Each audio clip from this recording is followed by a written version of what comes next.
ôi anh local tệ nuôi local tệ hey thì lên một cái lỗ hôn trên nè cái tawn thiếu mu anh nghe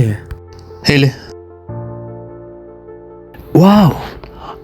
vẫn mối gì mối lấy mày hey anh dặn mình nghe bà xin nghĩ về một lẽ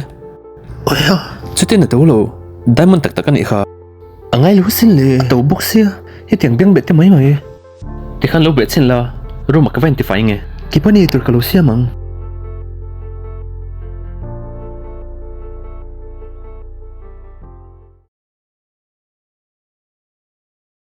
cái lỗ hội bà anh tính nghe nè ông biếng bệt kha cái tỷ bố đấy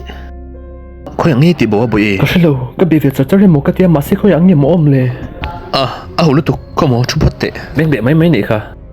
lúc ngay mà tật chứ thar cái này mày đón lâu anh tệ rồi thì hàng ngay lâu nè bên bệ tết cho thar cái này thì rèn cần đâm nga bùi sát cho ông mấy yang cầm ngay vàng chứ bệ chứ cái nè mà trận vàng lấy ắt tàu vàng này lâu vin mình mang ngay vàng nên bệ tết cho cái sự thua mà gì anh tính nghe cái tỷ bố thị dù bố này cho nó thar cái này mấy yang cho vàng in im tuổi khác rồi lá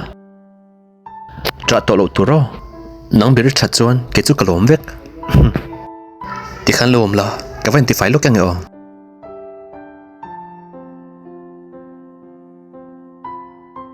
bụi là cái lệ tội đó nhiều ôi bà looking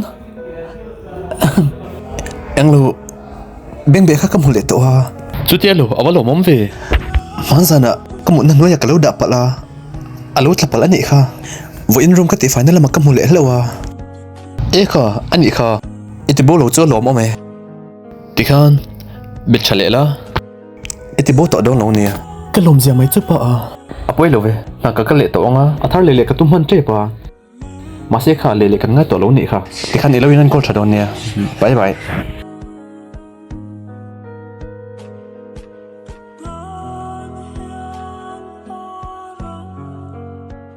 chú ta cho nên nè cái u khan cái món u khan mang ngày tắc tắc cái u là cái trăng khan mang ngày nào ông sẽ chú cái gì cho tặng nè cái u khan bị bắt đăng tâm tắc ang nè sẽ chú cái món u khan là biết biết tiệp bọc khan thiên rim chia mà nó sẽ takin hào vanga cái món u khan cụ thể là lắc ngày yang mà sẽ mang ngày nào cho nên sẽ thiam tân ngày ngai khá bên bệ khá mình tổ viếng mà sẽ cái mình bên bệ luận nói khan cái u nó được bây giờ mang ngày nào khá anh nó sẽ sốc lát tân nè